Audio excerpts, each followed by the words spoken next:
This is a fun one for me because we're talking about the Lone Pine Film Festival. You know who's going to be at the Lone Pine Film Festival? I will, as will many other guests with the Western historians. There's going to be a ton of films there. You know who else is going to be there? Steve Latshaw. Steve, welcome to Serial at Midnight. Glad to be here, Heath. You are, first of all, actor, writer, director, producer. How in the world did you get tied up with working for the your exact title, hold on, let me your exact title is the director of the Museum of Western Film History. That's a very prestigious job. Talk to me a little bit about that. Well, I've been a movie nerd my entire life and have loved Westerns most of my entire life. I got into the entertainment business when I was 16 as a news photographer for my local TV station because I wanted to shoot and edit and cut film. And then college degree in broadcasting. In the 80s, I was running a local cable TV station and in Carbondale, Illinois, and we did comedy shows. We did one feature film, a full length feature film, a James Bond spoof called Fish Finger. We did, which Yeah, actually is got, Fish Finger available? Can people track that down? yeah. There are several copies in my storage. Okay. There may be a clip or two on YouTube. I don't know, Is but there gonna be a screening at Lone Pine? Let's make no, it happen now. absolutely not. The One of the shows we did actually was a live show called Rude Awakening, which we did because we were filling up cable TV programming space and we couldn't think of anything for Saturday mornings besides old public domain movies. And I said, well, let's do a live show. Let's try to create a live show that is the most outrageous, annoying thing that people who are hungover on Saturday mornings and are tuning in, a show that will make them mad. And so we came up with this live show called Rude Awakening. And to just describe it, it was myself and a co-host. We had a band consisting of one guy with an electric guitar, long hair. Uh, we had a rec room set, like a basement rec room set. We'd have local politicians come on. We had the city manager come on and talk about how he liked to mow his lawn on Fridays and would pretend that they were all of his political enemies he was mowing down. We'd have people's parents call. We'd call people to annoy them. We'd have people call us up and scream rage at us because we were on their TV at 10 o'clock in the morning. And towards the end of the run, there was a writer who was a friend of my co-host Keith Tuxhorn, who'd gone to SIU University in Carbondale, named Bob Odenkirk. And Bob was on his way to New York City to become a writer on Saturday Night Live, and he guest starred on Rude Awakening with Keith. And it was several months later that the first series with Mike Myers and what were the two guys that had the cable TV show in their Wayne's basement? World with Wayne's World. Mike Myers and Dana Carvey. Right. So our set, our show, our setup, our local cable TV station it was like Wayne's World. And so about 6 months after, the first Wayne's World skits started showing up. Now, Mike Myers had been playing his character back in Canada, but the show was refined and the public access thing was created and so forth for Saturday Night Live. And we watched it and we realized Bob had copied our show and transformed it into a Saturday Night Live skit, and which became very popular. And the guy who played guitar for us, the long-haired guy that would play guitar, it was a wonderful comic artist named Brad Moore, called me in tears and he goes, "They've done our show. What can we do?" And I said, "Brad, there's nothing." I said, "This is nothing more than a great cocktail party story that you can tell the rest of your life, but it will never be, this is never going, you're not going to get any career benefit about going somewhere and say, you know, that bad public, the Wayne's World, where we did the original bad public access show that they based that on." So, But luckily, Bob Odenkirk was never heard from again. yes, I'm no, just of kidding. course. But I don't know. I moved to Florida. I wanted to get into the film business. I wanted to make movies. I got into acting by accident. I was an entertainment reporter at the NBC affiliate there, and I got cast by the casting director of a TV show called Superboy. And I did some day player things, speaking lines, and then she said, "Why don't we make you the recurring newsman, news reporter for the that year?" So I did That was several. season two, right? See, I interviewed John Hames Newton, who was the first Superboy on that show, but I haven't. You came in with season two for that, right? Yeah, I was on the set for season one, and I saw uh, uh, the first guy working. Jerry Christopher was the Superboy when I started, which was season two, and I did, Yeah. I think, 6 episodes of that. The highlight for me was I got hired for a week as a reporter, and I got to do scenes with George Lazenby, who had played James Bond, and Britt Eklund, who had played Mary Goodnight in a Bond film, and sitting Hmm. in the makeup trailer between the two of them and hearing them swap stories about Cubby Broccoli while I'm just sitting there was a fly on the wall. Was Yeah. great. Had you been a But comic book fan as a kid? the comic book I loved as a kid, and we're talking late '60s, was I wasn't into the superheroes. I loved Sergeant Fury and his Howling Commandos, Okay. particularly the John Severin years. And I loved, because I was heavy into James Bond, I loved the Nick Fury Agent of Shield comics as well. That's kind of what my comic experience was. Some Dum But I Dum mostly liked Dugan. the World War II books. Yeah. Yeah.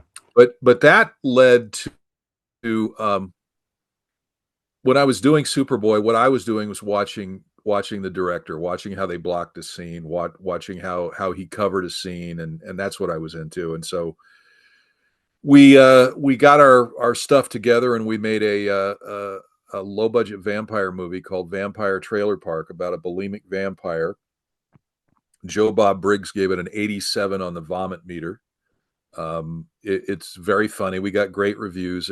The only two territories that bought it were the UK and Sweden, so I'm assuming they got the joke. But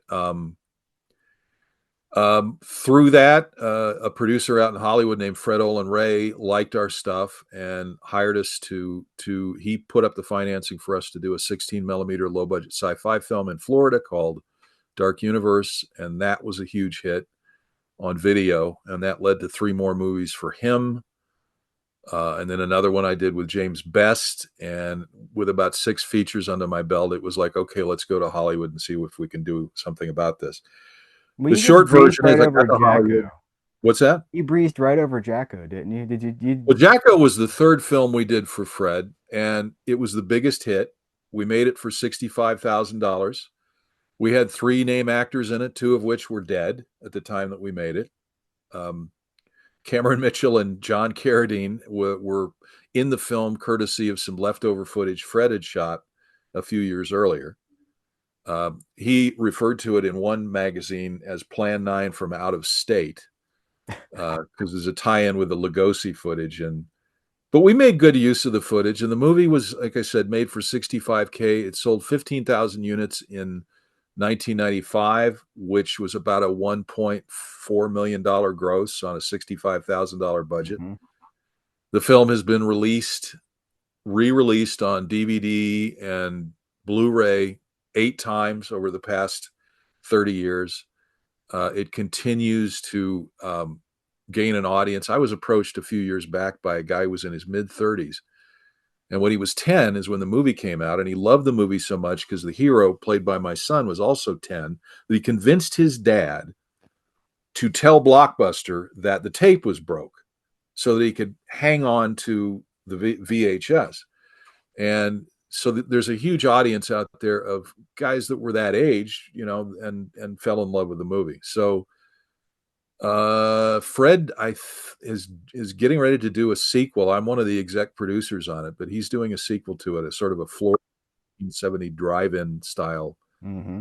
I'm looking forward to I'm seeing that. glad that he's going back to some of that stuff too. So Fred made a movie in 1990 called Haunting Fear with Brink Stevens, Yeah. and that came out on Blu-ray a couple of years ago, maybe 3 or 4 years ago. And I hosted the live event between Brink and Fred to promote that. So I was fielding the questions, and he was, he's been doing these. He does a lot of Christmas movies, but it's fun to see him going back to what I consider to be sort of his roots, this like nitty gritty in an independent filmmaking. What would you call what you guys do? Independent filmmaking or Do I don't know. you call it anything? Fred always says he got into the business. He's always been a fan first, and I could say the same thing about myself. He truly loves, as do I, the drive-in era Hmm. of movies, and he's never had more fun than when he was making drive-in movie style movies. And and I'm the same way. And that was the spirit under which we undertook those movies that we did for him. Haunting Fear is a whole lot of fun. It's his spin on Poe's premature burial. Um, it turns out it was one of Sylvester Stallone's favorite movies, and he bugged um, Fred's company incessantly to get. He wanted a screener because he wanted to see this movie, and so that's a fun one. But Yeah. he's done Christmas movies and Lifetime movies for the past 15 to 20 years because that's about all that's left with any kind of consistency in the indie market.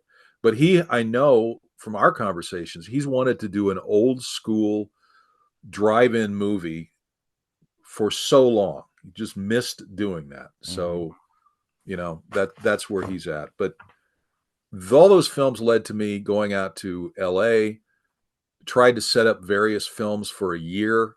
Nobody was interested in me as a director because they don't care what you did in Florida. And Hmm. but I got offered a screenwriting gig for a family movie Fred was doing called Invisible Dad. The producer, Andrew Stevens, really liked the script. He handed me a script called Scorpio One, which was a space shuttle adventure film that he was going to do with Jeff Speakman. And he said, "The script is awful. Can you please rewrite it?" I read it. I said, "No, there's nothing here. I can't rewrite this, but I do have an idea." I said, "Do you remember this Alistair MacLean film from the 60s called Ice Station Zebra?" And he goes, "Yeah." I said, "Let's do Ice Station Zebra in space." Because I was a huge Alistair MacLean fan. So that was kind of my tribute to him. And that's what we did. And Scorpio One ended up being done with Jeff Speakman and Robert Carradine and Steve Canale and Robin Curtis. Everybody loved it. And suddenly I was the go-to guy for these action adventure hardware movies that Andrew Stevens were doing. And I ended up doing, I think from that point on, I ended up doing 30 more movies over the course of several years for various companies. And that was the late 90s into the early 2000s, right?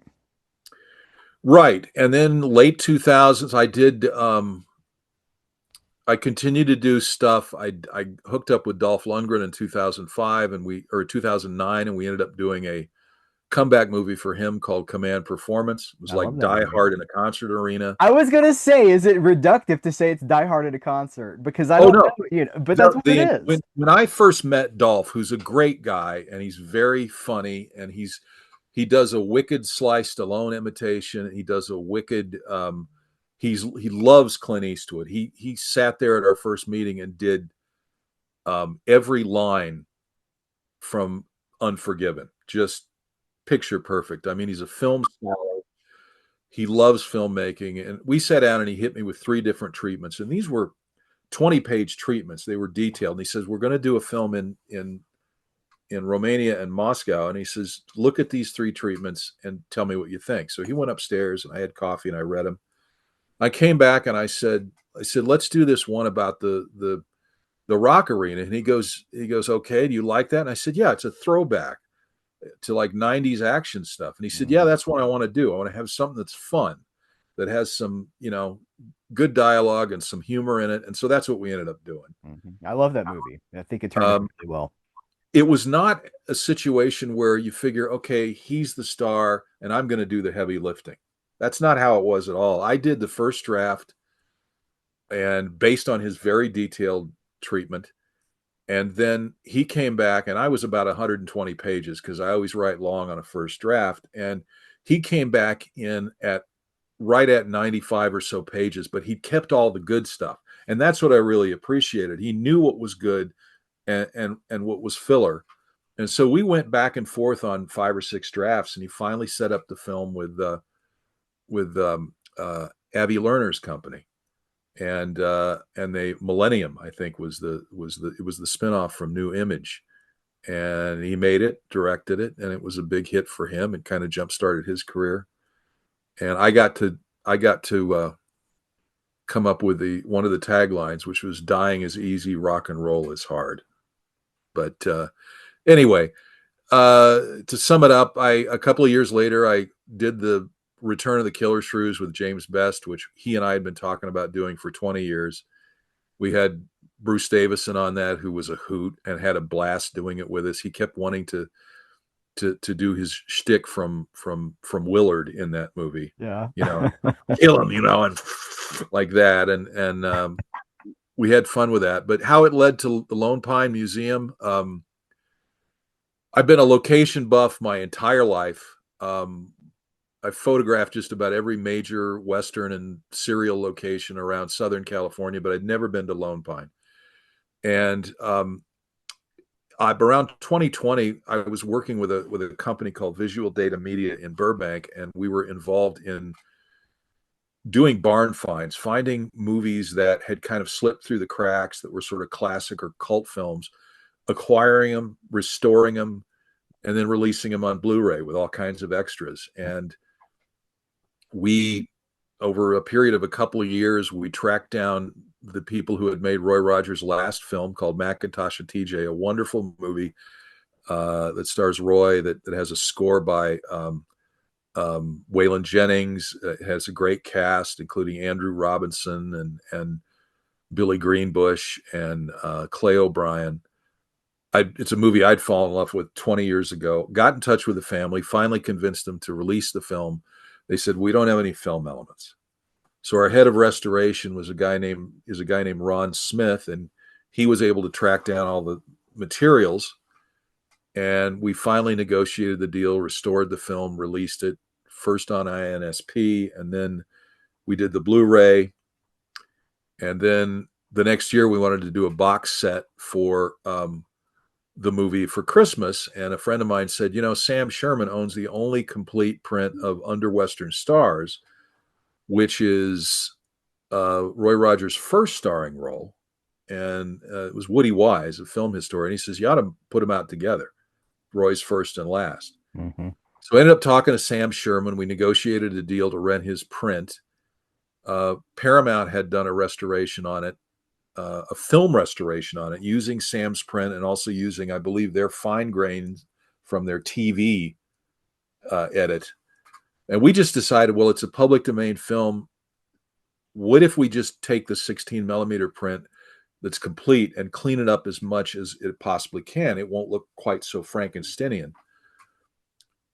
And to having said that, Paramount did a magnificent job when they restored it several years ago. But we ended up doing our version. We put them out, and it was successful. We ended up premiering both of them at the Lone Pine Film Festival because Woody was connected with the Lone Pine Film Festival. Woody then said, for 2021, he said, hey, would you come along and kind of help me project the movie so I don't have to show them all?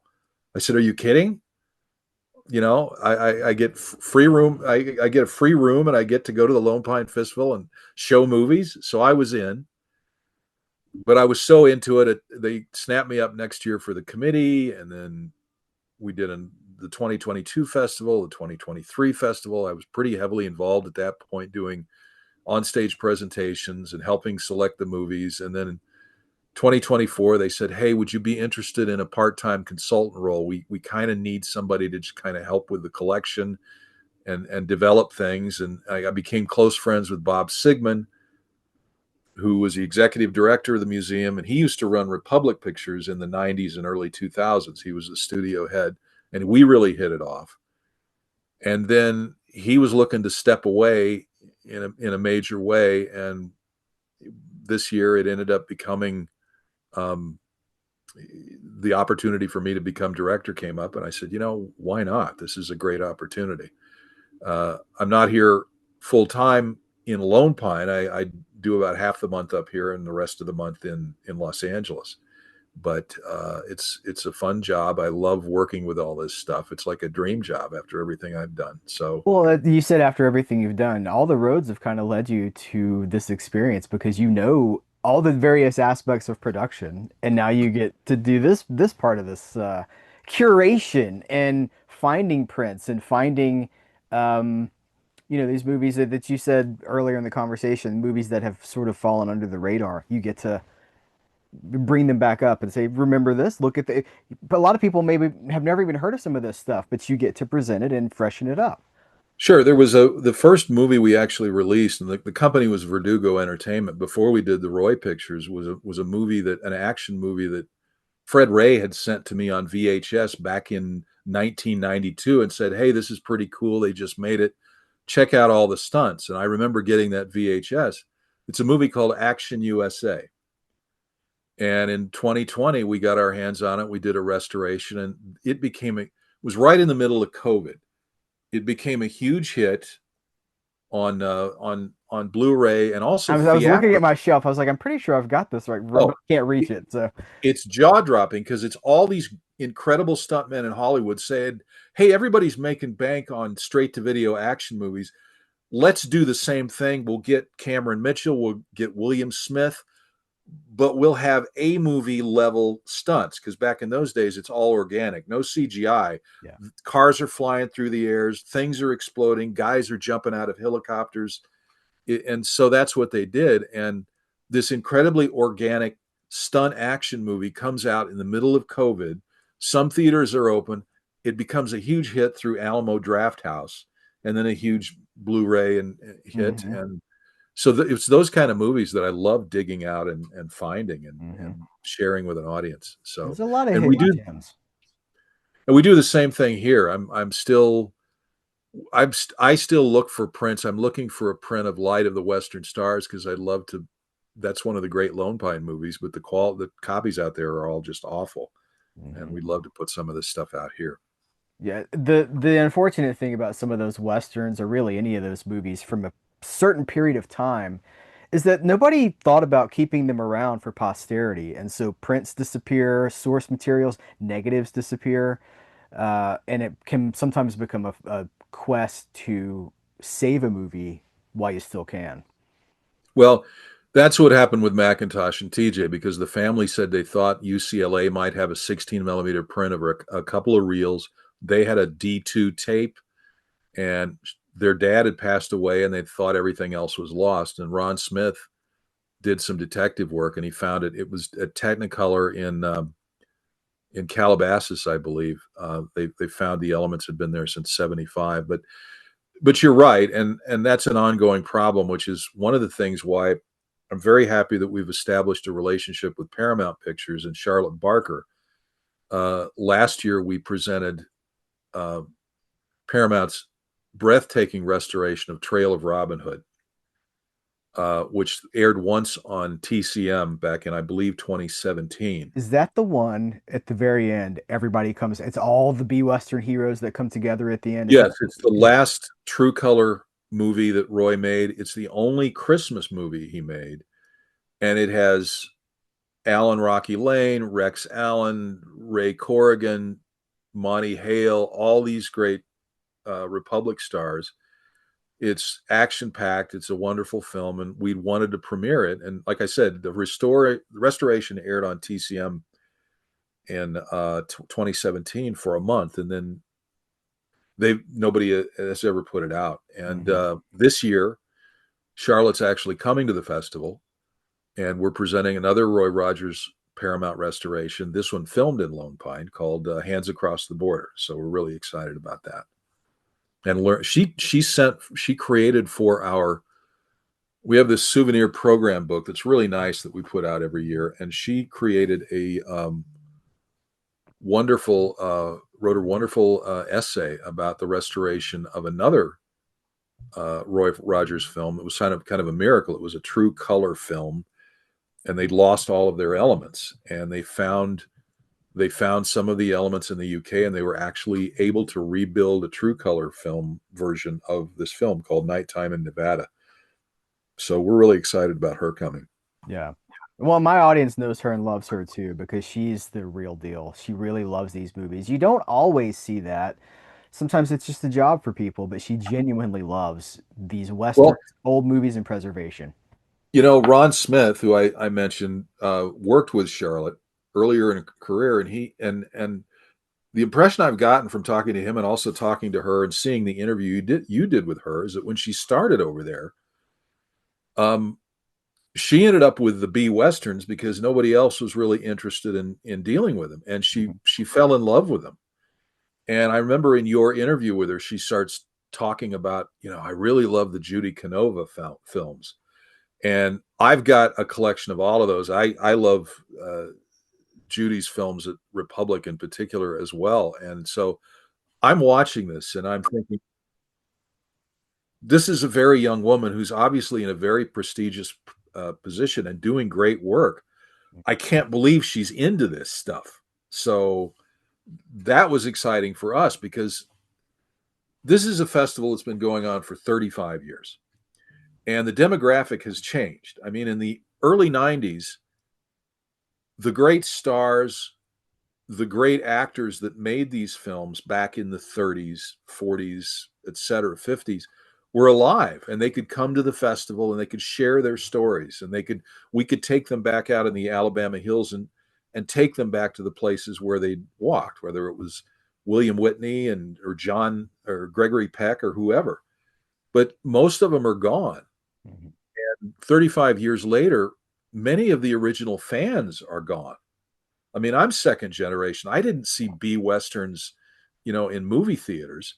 Right. I saw them on reruns on TV when I was 3 and 4 years old. My introduction to Roy Rogers at age 4 was the Roy Rogers TV show with Pat Brady and his Jeep Nellie Bell. So I'm coming to this second generation, and we're talking to generations further down the line from me. So the question is, how do you keep a festival like this relevant for modern audiences and keep the attendance up? And I think we're having some success. We had a very successful year last year, and we seem to be doing well this year. Um, but it's really exciting and encouraging when you have someone as young as Charlotte Barker, talking about Roy Rogers movies at Republic or Three Musketeers movies from Republic, Oh or man. or, Yeah. or the work she's doing with VistaVision titles from Paramount. So Hmm. that's really exciting, and it's I would say, and I've read a couple of your reviews because I'm working on a project, a book about Audie Murphy and his career right now, and I've read some of your reviews of his films, particularly those great crackerjack Technicolor westerns he did in the early and mid '50s for Universal, Hmm. and I'm finding with those films, certainly with the Bud Bediger, Randolph Scott films, Top of the you mountain. introduce these films to somebody 20 something years old today and they're short. That's a help. You're looking at something that's 78 to 85 minutes, and they're tough, they're tight, they're brutal. Yeah. They're not they're not soft movies. And you show them something like Seven Men from Now or The Tall T or No Name on the Bullet or something like this, and they're going Right. to be riveted by this stuff. And then you forget about the fact that these movies are 60 plus years old. It's the cliche. Well, if you haven't seen it, it's not an old movie. So Right, and it's not like they're creaky. Now, the bees that the Saddle Pals movies, the Three Musketeers, those are hard. Those are a little bit harder for younger people to get oh yeah. into. But you look at something that's shot in color, and I mean specifically, we could talk about those Audie Murphy movies because we're talking about the most decorated World War II hero, just bar none. He was the guy. And so I tell people, okay, the Quentin Tarantino movie, The Inglourious Bastards. So the sniper character from that movie, he's German, I believe, the German sniper character, that is Tarantino in a way tipping his hat to the legacy of Audie Murphy. And that's an inroad for people because they could be like, oh, that's kind of a real guy. And then you got, yeah, and Audie Murphy was that guy, and he when you watch him in his Western, well, you watch him in anything, but his Westerns specifically, I think there's a there's an authenticity that you can't pretend. You can be a great actor. He wasn't a great actor, but he was authentic. He shows up, and you can tell he means business. My friend, this is not my story. My friend Max Allen Collins, who I did the commentary of the Wrestler's Rhapsody for, tells a story about Audie Murphy where he gets pulled over in, I think it's Los Angeles or something. He gets pulled over by a cop, and the cop walks up to the door, the driver's side, and he says, "Oh, Mr. Murphy," and he looks over in the passenger seat. There's a revolver, and he goes, Oh, he sees the revolver and he says, I just wanted to tell you, I'm a big fan. Have a good day, Mr. Murphy. That's the kind of power that he walked around with. And you can't fake that. That's a level of authenticity that he brings to the screen that makes those movies so immediate and so powerful. Well, I tell you, actor James Best was a very, very close friend of mine. I directed him in two movies. I knew him for 26 years. And Jimmy did, I think, six or seven films with Audie. And the stories he told me, and they were very close friends, which was a difficult thing to do with Audie. But he said the first movie he ever did with him was a film called Kansas Raiders, and there's a scene where Audie shoots and kills Scott Brady, and Jim was in a position in the setup where he could look at Audie's eyes as this was happening, and it was fast gunplay. And he said, I recognized in his eyes they were killer's eyes. I mean, there was something deadly in his eyes. And Jimmy said that he had a terrific lightning quick temper, particularly if he thought a wrong was being done to someone else. Oh. And he said they were on a trip uh, in the Southwest to promote the Cimarron Kid, and they were in a convertible and they were driving and they pulled up to a light, and Audie was in the car with Jimmy Best and with Pam, Audie's second wife. They were newly married, and these football jocks pulled up next to him and immediately started making fun of Audie's wife. And Audie turned to his wife and she said, "Get out of the car." And she's like, "Why?" She said, "Get out of the car." And she gets out of the car and goes on the curb. Audie pulls a pistol out of his glove box, and the guys in the car next see him, and and they start to pull away. And Audie turns to Jimmy and he says, "Floor it." And they chase after him. And Jimmy's like, "What are we going to do?" And Audie's like, "We're going to get those guys and we're going to kill them." And this chase goes on for about an hour, and the guys finally lose him. And to this day, Jimmy is so thankful that Audie never caught up with him, because that's exactly what he was going to do. Yeah. Um, I will say this: we're showing Posse from Hell, which is one of the films that Gordon Kay produced with Audie Murphy, and it's a gritty, brutal film. Vic Morrow plays a psychopathic killer in this that slaughters a bunch of people in town. Audie is a very world-weary gunslinger who's forced to become a deputy to track this guy down.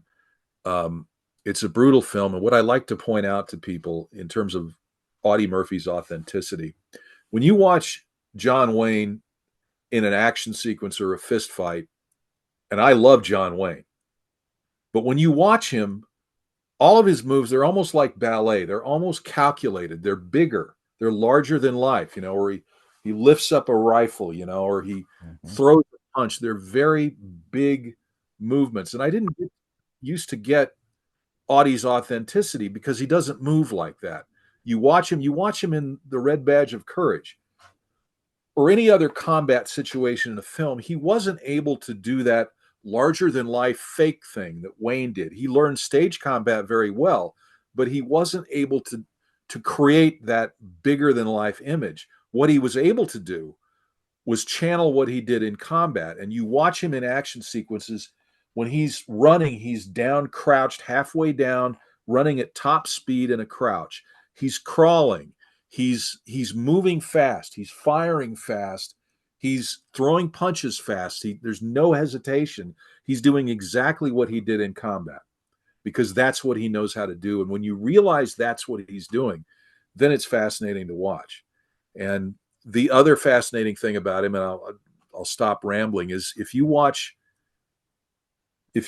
No Name on the Bullet, everybody who worked on that film, including the director Jack Arnold, says in that film he was playing the Audie Murphy that we know.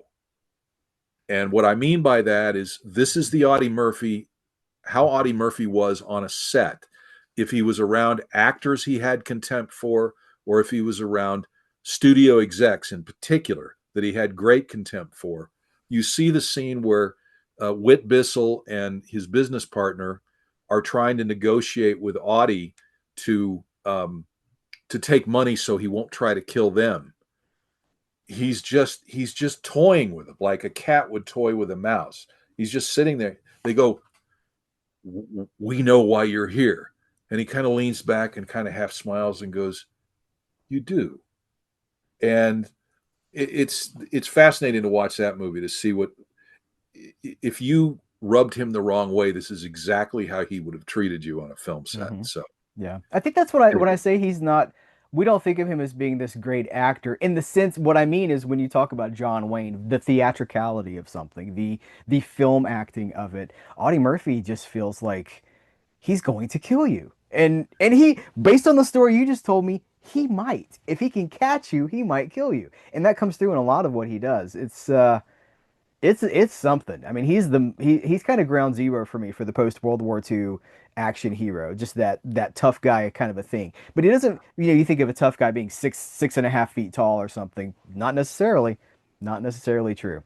No, and he I think he's fascinating to watch on screen, and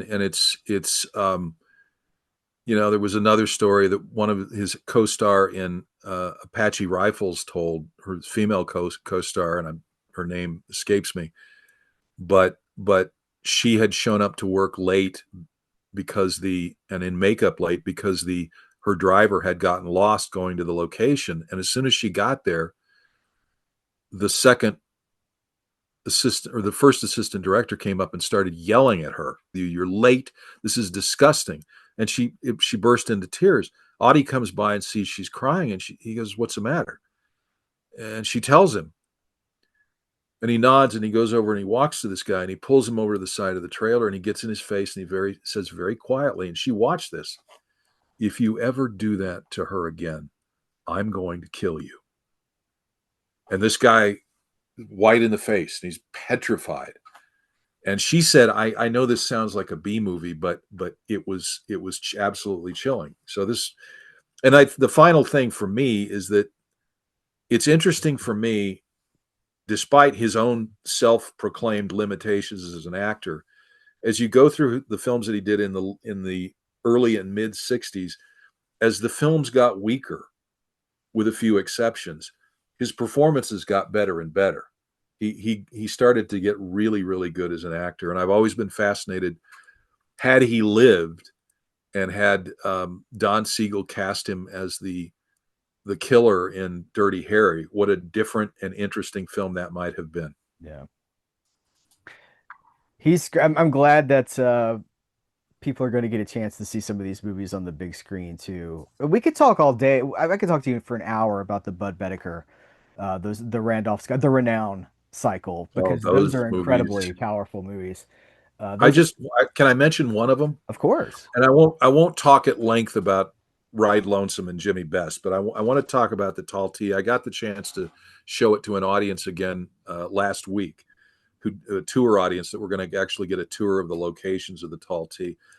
The one thing I love about watching that movie is that there's a moment in the movie where the whole tone changes, and the bulk of that story is an Elmore Leonard expanded short story, but the first 20 minutes Burt Kennedy came up with. The first 20 minutes of that movie is a very happy kind of comic Western movie.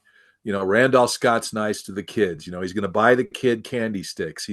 He goes to ride a bull to see if he can get a seed bull, and he lands on his ass in a water trough and loses his horse. And he's walking along with his saddle and no more horse, and doesn't he have his boots in his hand as he's his walking? boots in his hand, Yeah. can't get his boot on right. Has to hitch a ride on a stagecoach, and all this comedy, and then they get back to the stage station, and boom, Richard Boone and his bad guys are there. They've already killed the stage, the guy who runs the stage station. They've already killed that guy's young boy and dumped them both in the well. And when you watch that with an audience, when the audience realizes, oh, this is not the movie we thought it was. This is something very dark, very, very dark. And it's almost, there's like an audible change in the audience when that moment hits. And from that point on, Mhm. one surprise after another. I love those are movies I can watch over and over and over again. Well, they hold up to being analyzed too, because you look at the performances from the different actors in that movie, Henry Silva, and then but Richard Boone is a smart man who knows what he's doing. He's just decided that he's going to be a bad guy. He knows better, but he's done it anyway. And that's somehow even more evil because he knows better, but he's just decided to do it anyway.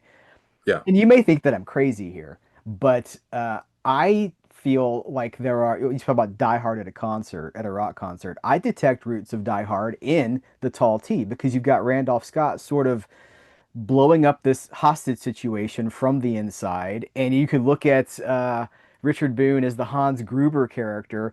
I think that I'm not saying it's a one-to-one, but I would not be surprised if movies like The Tall T were an unconscious influence on movies like Die Hard. that's a great analogy because when you think about it, the circumstances is the same at about the 20-25 minute mark in the tall T. The situation has changed. Randolph Scott is in, and Marino Sullivan are now completely under the control of the bad guys. The bad guys are in complete control. That great moment where Boone says to Scott, "You you know what's going to happen to you, right?" And he goes, "I think so. Are you scared?" Yeah, and that's the same with Die Hard, where you're in a situation where your control is all gone. Hmm. Now you have to figure out an impossible way out of this, and it's the same kind of journey where Scott has to, he's improvising based on he's watching the dynamics between the bad guys. He's seeing where their cracks are, and then how can I exploit that Hmm. and turn this situation around. And that movie has one of the favorite taglines of any movie I think I've ever seen. After all this carnage, all this mayhem, and all this danger, Maureen O'Sullivan is losing it, and Scott says, "Oh, come on now, it's going to be a nice day." I love that line. Oh, it's beautiful, and everybody sings the praises of those movies. I know Scorsese is an advocate, and I think Clint Eastwood too. I believe on one of the, I think it's on the DVDs from way back in the day. Clint Eastwood is on the discs talking about how much he loves those movies. So they hold up like crazy. And I Yeah, guess Criterion put them out, so they have the stamp of approval from Criterion, which is right. carries some weight. All right, let's talk about the festival because there's this is exciting to me. I got the schedule here on my phone, but you want to talk a little bit about, well, we should start with Rustler's Rhapsody because that's night one. That's the first night. Let me preface this by saying I absolutely love Blazing Saddles. Okay, it's like many of us of a certain age, that movie's in our DNA. But the Western spoof that I think I'm the most passionate about is Rustler's Rhapsody. And maybe it's because I grew up on the B westerns. I love the singing cowboy movies, but it's such a deft deconstruction of all the B westerns, with also a pretty good deconstruction of Italian westerns. I mean, it's just this delightful, incredibly funny. A lot of people haven't heard of it because it wasn't a huge theatrical hit, but everybody I talk to who sees it now, they go, "Oh my God, where has this movie been all of my life?" Hmm. So back in 2023, we were planning the 2023 film festival, and um, Patrick Wayne, thankfully, has been a guest almost every year. He always comes up. He's a wonderful presence to have in town. And we were saying, well, what movie are we going to show that will showcase Pat? And it invariably was a film that Patrick did with his dad. And I said, I have a thought. Why don't we run Rustler's Rhapsody? Because he co-stars in the film. He's got a great part in the film, and Rustler's Rhapsody is a great movie, and it's something a little more recent than 1935. So, um, and everybody was like, "Well, we don't really know this movie, etc." And so the decision was made to send a list of 5 movies to Pat and see which one he wanted to present. He picked Rustler's Rhapsody. And I did some internet research and come to find out that he was quoted as saying that's the best work he's ever done on film. Isn't that a bizarre quote though? Because he's been in so many huge movies and he's only in about 10 minutes, 15 minutes of Rustler's Rhapsody, but it must have made a profound impression. Rob Word told me he only worked, that Pat told him he only worked one day on that film. Hmm. That apparently they brought him in to replace somebody else. I don't know who that was. Maybe we'll find out from you. But yeah. So but then unfortunately he had another commitment. Wasn't able to come this year. So when we got around to the schedule for 2025, it was like, let's do Wrestler's Rhapsody. Yeah. And so that, very excited about that one. Yeah, I'm excited about that too. So I'll be a part of that. So thank you for inviting me to be a part of that. Absolutely. I'm excited about it. I did do a commentary for the Kino Lorber Blu-ray for that with my friend Max Allen Collins, right, the creator of Road to Perdition. If we think of the Tom Hanks movie with Paul Newman, Max Allen Collins created all of that in the pages of the comic, the original comic. So I'm a I fan of his novels too. I love his writing. He's So he's a wonderful writer. Quarry, I mean, I could just go down the list of all of his characters, and I'm grateful that I got to do that with him. He and I also did a commentary for Law and Order, which is the Walter Houston Western. These are things we've all done. I mean, it's really just in the last few months. Um, all right, so that's the first night. Let's see. Then Friday, we don't have to do everything, but are there? well, Yeah, I'll do the short version of Friday, because Friday's our okay, theme day. We decided to pick a theme that kind of focused on colorful non-Western movies that were filmed in Lone Pine. And so we're kind of running the gamut. We're starting that off with Loves of Carmen, which was shot in Lone Pine, and it was, with Rita Hayworth and Glenn Ford. Bad Day at Black Rock, which is a movie I return to every year, and you've done some wonderful writing about it. I love that movie. The We're running Tycoon, which is from a classic film point. It's kind of a lesser John Wayne film. I don't think he was particularly fond of it, but it has some of the most amazing Technicolor photography of the Alabama hills, which is why we've included it. And we're also doing a Tycoon tour. And then for Friday night, we're kind of recreating A Night at the Movies in 1951. We're going to have a Universal International newsreel, a Universal International Woody Woodpecker cartoon, and we're going to show Flame of Araby with Jeff Chandler and Maureen O'Hara. And this, my friend Jimmy Best was under contract to Universal at this time, and he referred to these movies as their tits and sand movies. And so that's our Friday night. And that's going to be introduced by Courtney Joyner, who's a film historian and a great friend of mine, and he's an expert on Jeff Chandler. So, Yeah. so That's kind of a variation of Lust in the Dust, right? Just that's a good point. That's a very good point. the more I'm blue curious to version. see it, but yeah, that's what we're doing Friday. And then, you want me just to go on, or do you want to I mean, prompt if me? you want to, I don't want to interrupt you, but if you want to, I mean, there's a Ken Maynard film on Saturday. There's what I like about the schedule here is that there are you've got silent movies on the schedule, don't you? I believe you do. Yes. Um, Ranging from silence all the way up through more modern films, but it's not even all westerns too. We talked about some of these other films, but there's also I do want to point out the Star Trek Voyager uh, event or the screening because I think that that's important to acknowledge Lone Pine in other mediums, in not in other mediums, in other genres, because it's not just the Western location. Well, tied in with that presentation, we're also doing a Star Trek Voyager tour, and the guy that's taking us out there was a first AD on that particular production. So you're going to get real life experience of what it Wow. was like to film there. You mentioned the B westerns. We always show the B westerns because we have to do that. And Friday morning, very early, we're running Silent Conflict, which is one of the later Hopalong Cassidy movies, but it was filmed in Lone Pine, and that's going to be the subject of a tour.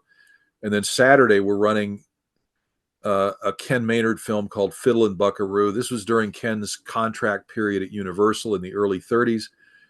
It was one of the films that he directed. It's supposed to be absolutely atrocious in a fun, entertaining kind of way, because by his own admission, he was not a great director, but it's also a Lone Pine location film. So we like to fit those in because so many of them were done here. Um, so yeah, that the B westerns are always a big deal. Rest is Saturday. Hands Across the Border with Charlotte Barker and also Julie Pamelia, who's Roy Rogers' granddaughter, will be on stage with me for that. Posse from Hell, Audie Murphy. We're going to have myself, Ross Schniofsky, and Warren Davey from Australia, who are Audie Murphy experts and are doing a presentation on Audie Murphy. Also joining us will be Courtney, who's done the commentary tracks for several of the Universal Audie Murphy films, and stuntman, stunt coordinator Diamond Farnsworth. His dad, Richard Farnsworth, did stunt work on a couple of Audie Murphy films. I think the last one was Six Black Horses.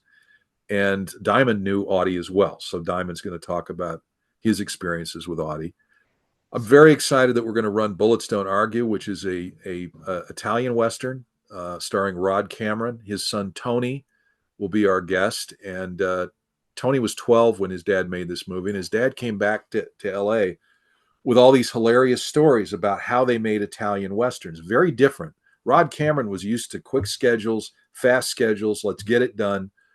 The Italians, they'd sit around, the actors and the crew would all sit around and talk about how they're going to break down and shoot the scene. And then they'd shoot it, and then they'd sit down and drink a bunch of wine and kick back for a half hour, and then they'd do the next one. And so a movie that might have taken 15 days in LA would take at least a month in Italy. So he's going to tell those stories. And that's the movie that was shot back to back with A Fistful of Dollars by the same production company, but with a different director. And the production company figured, well, Rod Cameron's a big international star. This will be the hit. Obviously, it wasn't. It was A Fistful of Dollars. Saturday night, you mentioned silent films. We're screening the 100th anniversary of Tom Mix's Riders of the Purple Sage. Rob Ward's going to introduce. Larry Maurice, our cowboy poet, is going to introduce J.C. Munns, who's going to provide a live piano accompaniment to the film. And this was filmed in Lone Pine as well. So that's our Saturday night silent movie. We don't normally do silent movies on Saturday night, but the way the schedule worked out, that's what we ended up doing. Sunday, Lives of a Bengal Lancer. This is Gary Cooper, and well, every expatriate British actor that was in Hollywood at the time is in this movie. And Courtney and Joyner and I got to do the commentary track for a British Blu-ray release of it late last year. And so we're going to talk about that film. It's a really neat, it's part of that subgenre I'm sure you're familiar with, the British Raj movies of the Mm-hmm. of the 30s. You got Charge of the Light Brigade, you've got this one, you've got Storm Over Bengal that Republic did, and they were all shot in at least part of them in Lone Pine. And so we're going to talk about that. And then Saturday's a big busy day, which you will experience because we have our Sunday, because we have our early morning breakfast and class photo shoot where you and the other celebrities will be in a photo shoot where we shoot our class photo of all the participants. And then we're going to have a production style breakfast, like a catered, like you were on location. And we're going to do that in the Ruiz Hill area where they filmed Tycoon and also filmed Gunga Din. And then we come back to town and we have our parade. And then in the afternoon, we show the last movie, which is usually a more recent film, something that's fun, something that people can enjoy. And this year it was either Pale Rider or Silverado, and we opted for Silverado because Pale Rider, while a great movie, is such a dark way to end the festival. Yeah, this is a So downer. Yeah. Thanks for coming, everybody. yeah. Yeah, Yeah, Silverado is just a celebration of so many different Western sure it is. tropes Yeah, and elements. It really does feel like a a happy film to go out on. A celebration of the genre. yeah. So that's it in a nutshell. Well, that's a lot. Oh, And that's go ahead. I do have on Saturday. We've done this. The second year we've done this. We are also doing a special concert. This year it's up and coming country star Kristen Harris, and she's going to do a concert at the Kemp Ranch. It was formerly the Lupkin Ranch, which is where they used the ranch they used as the Bar 20 location for the Hopalong Cassidy movies. So we'll be having once again a concert on a actual filming location up in the Alabama hills, and that's a separate event that we're doing. we bus people out. There's food, there's cocktails, and they enjoy this musical event in the Alabama Hills. So, end of plugs. Well, for people that love these movies and this whole this scene, this Lone Pine location as it pertains to movies, I really don't know how anybody could miss this. This is something that there's so many people. You're going to be there. I'm going to be there. Charlotte Barker's going to be there. Adam Barker, her husband's going to be there. Perf Damage co-host Adam Barker. Is Robert Carradine still coming this year? Robert Carradine, thank God for Robert Carradine, and thank God I got to do a movie with him several years ago. But Bobby comes every year. He's always here. He's always loyal. He's a film fan. He one of the cool things we started doing last year is we invited the celebrities. Hey, would you like to go on the location tours with us? Because the people come for the location tours because no other festival is able to do this, where you can actually walk, where these legendary actors worked, and so Bobby will join a location tour, like Darby Hinton will join a location tour.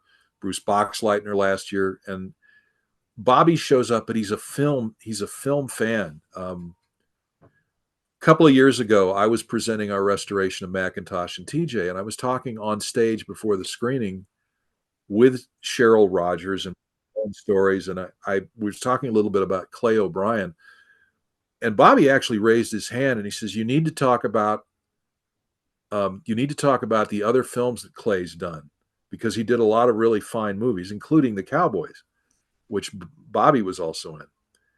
And normally, but Bobby, if Robert Carradine interrupts me on stage, I'm all for that. Yeah. But he was very passionate about. He wanted this actor acknowledged for all the other important work that he'd done.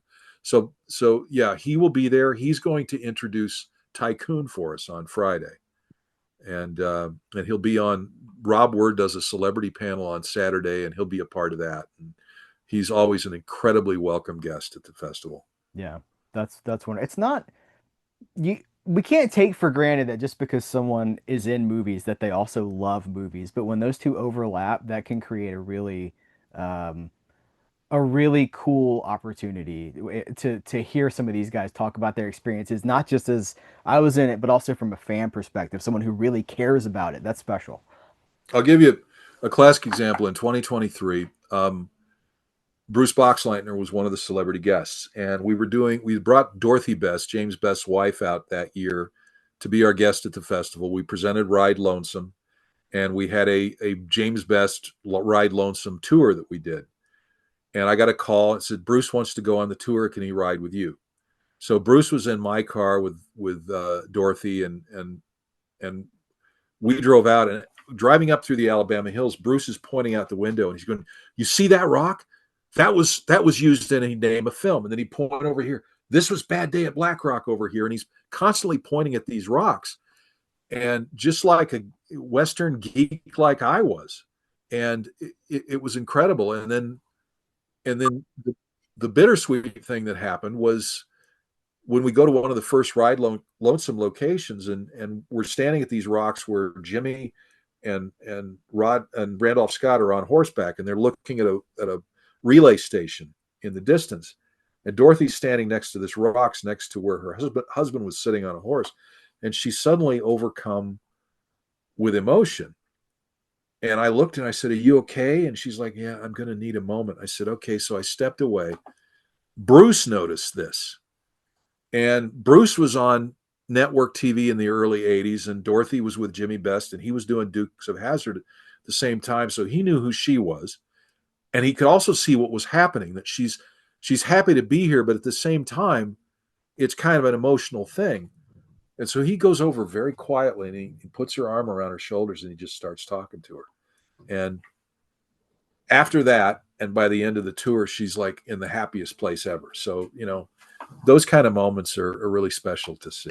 Yeah, that's amazing. Well, Steve Latshaw, thank you for coming to talk to me about this, and we'll see each other again in just a few weeks. Looking forward to it, Heath.